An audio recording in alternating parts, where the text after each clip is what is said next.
Secret Lovers, ternyata ada loh masjid yang dibangun tanpa kerangka besi.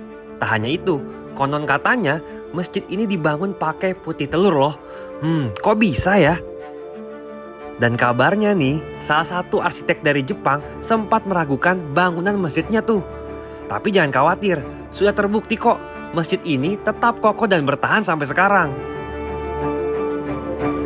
Jadi beberapa kelebihan beliau ini, Habib Hasan bin Alwi bin Abdullah bin Sal, beliau ini membangun masjid Al-Muhajirin ini tanpa tulang sedikit satu lembar pun tidak ada.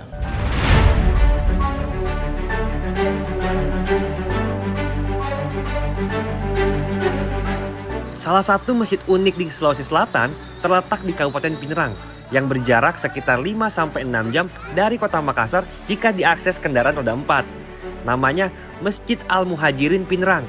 Lokasinya tepat di Desa Ujung Lero, Kabupaten Pinerang, Sulawesi Selatan. Masjid Al-Muhajirin Pinerang ini memang menjadi salah satu masjid bersejarah di Sulawesi Selatan. Konon kabarnya masjid ini dibangun dengan salah satu bahan materialnya menggunakan putih telur. Dan bangunan inti masjid ini tidak pernah direnovasi sejak dulu. Apa rahasianya bisa kokoh dan bertahan selama ini? Yuk kita cari tahu. Masjid Al-Muhajirin merupakan masjid terbesar yang ada di Desa Ujung Lero, Kecamatan Supa, Kabupaten Pinerang. Masjid ini dibangun dengan gaya Timur Tengah dan menyerupai Masjid Nabawi di Madinah. Awalnya, bangunan masjid hanya berukuran kecil, sekitar 5 x 10 meter.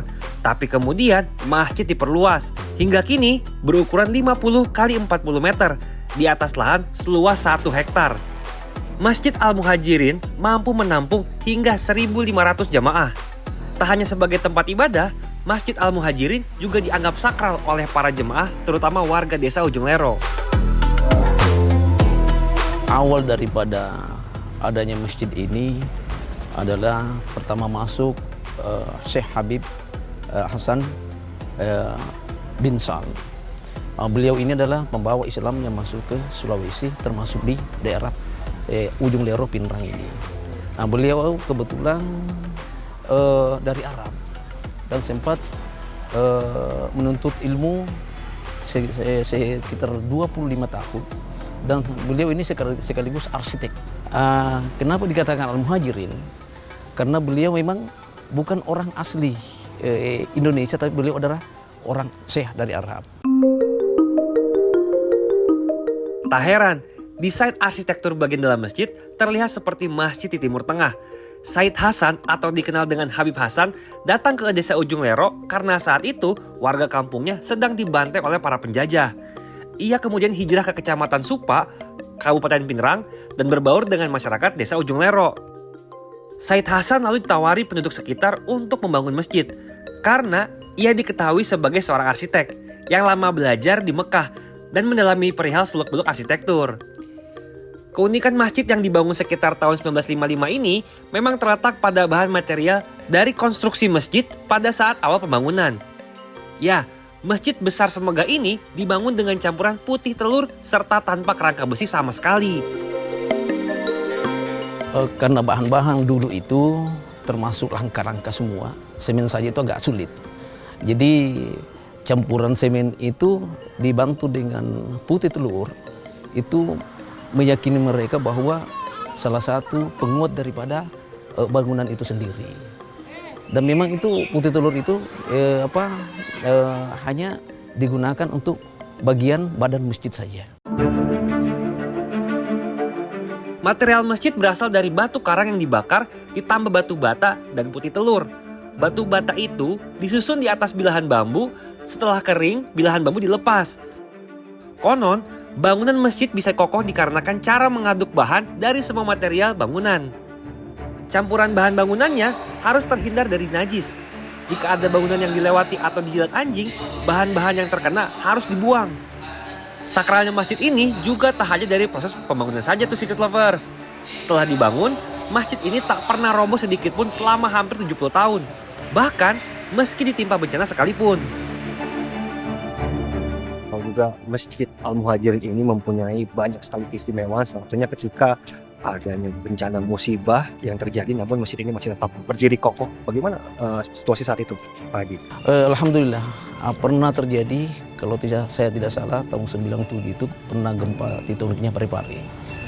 Dan sempat bagian masjid bagian Parepare itu rusak. Dan termasuk kita di sini ada terbelah bagian samping sebelah kanan itu.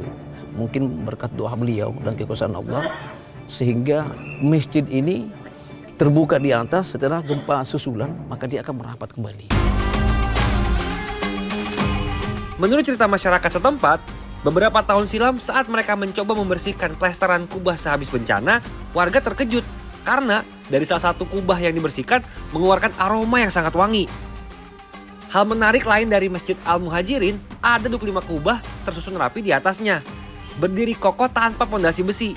Masing-masing kubah tingginya sekitar 1 dan 2 meter dengan luas 4 meter persegi. Ketebalannya sekitar 50 cm. Angka 25 yang diwujudkan dalam jumlah kubah melambangkan jumlah nabi yang diimani oleh kaum muslimin. Ternyata kubah-kubah yang dibangun di atas Masjid Al-Muhajirin didirikan setelah sang habib pendiri masjid melaksanakan sholat tahajud. Di waktu pembikinan gubah ini, kebetulan ada Quran yang sudah terhambur dan sudah tidak terpakai lagi. Maka beliau membakar itu dan mencampurkan dengan campuran material ini, ditempelkan ke gubah keseluruhan. Nah, maka dari itu kita di sini, para ulama tidak membenarkan wanita yang naik ke masjid daerah atas ini. Masih di area masjid, namun di luar bagian inti masjid, terdapat makam sosok ulama pendiri Masjid Al-Muhajirin, yaitu Habib Hasan bin Alwi bin Sahlil, atau biasa disebut Kiai Haji Hasan Alwi. Ulama keturunan Arab yang berdagang dan menyebarkan ajaran Islam di Tanah Mandar, Sulawesi Barat. Ayah Said Hasan bernama Said Alwi bin Abdullah, putra asal Tanah Hijaz, yang juga merupakan penyebar agama Islam pertama di Bumi Mandar, Sulawesi Barat. Said Hasan tercatat sebagai ulama cerdas, yang karena kecerdasannya, ia mampu menguasai berbagai disiplin ilmu, di antaranya ilmu tauhid, kitab kuning, nahwu Arab, pakar fikih, ahli arsitek, dan menguasai lebih dari 20 jenis bahasa. Said Hasan memang pernah menuntut ilmu di Mekah hampir 30 tahun, dan pernah menjabat guru besar nahwu Arab di Yaman. Ada makam lain di area makam masjid selain Said Hasan, yakni keturunannya dan juga para imam Masjid Al-Muhajirin Pinrang. Sosok Habib Hasan bin Alwi ini di mata masyarakat dalam menyebarkan agama Islam di Pinrang ini seperti apa? Karena kan dia dari Arab kan, Pak Haji? Betul. Jadi beberapa kelebihan beliau ini, Habib Hasan bin Alwi bin Abdullah bin Sal, beliau ini membangun masjid Al-Muhajirin ini tanpa tulang sedikit satu lembar pun tidak ada. Jadi hanya mengandalkan doa dan istiqamah kepada yang di atas. Tapi informasi yang aktual, yang jelas dari orang-orang tua kami yang kehidupannya sama dengan beliau pada waktu itu, pernah ada tsunami yang mau masuk, ombak itu mau masuk ke daratan. Beliau naik atas sambil mengayunkan surban atau handuknya beliau. Dan alhamdulillah air itu tidak pernah jadi naik ke daratan. Itu termasuk kelebihan beliau. Masjid Al-Muhajirin Pinrang jadi saksi keagungan Allah Subhanahu wa Ta'ala. Meski tanpa kerangka besi dan dibangun dengan campuran putih telur, atas izin Allah, masjid ini tetap berdiri kokoh hingga saat ini, walaupun sempat terkena bencana. Ajaibnya, arah kiblat pun tak berubah saat lempeng bumi bergeser. Padahal, pergeseran lempeng bumi akibat gempa bisa menyebabkan perubahan arah kiblat. Selain itu, keikhlasan dan kesabaran orang yang terlibat dalam pembangunan masjid dipercaya menjadi rahasia kekokohan Masjid Al-Muhajirin.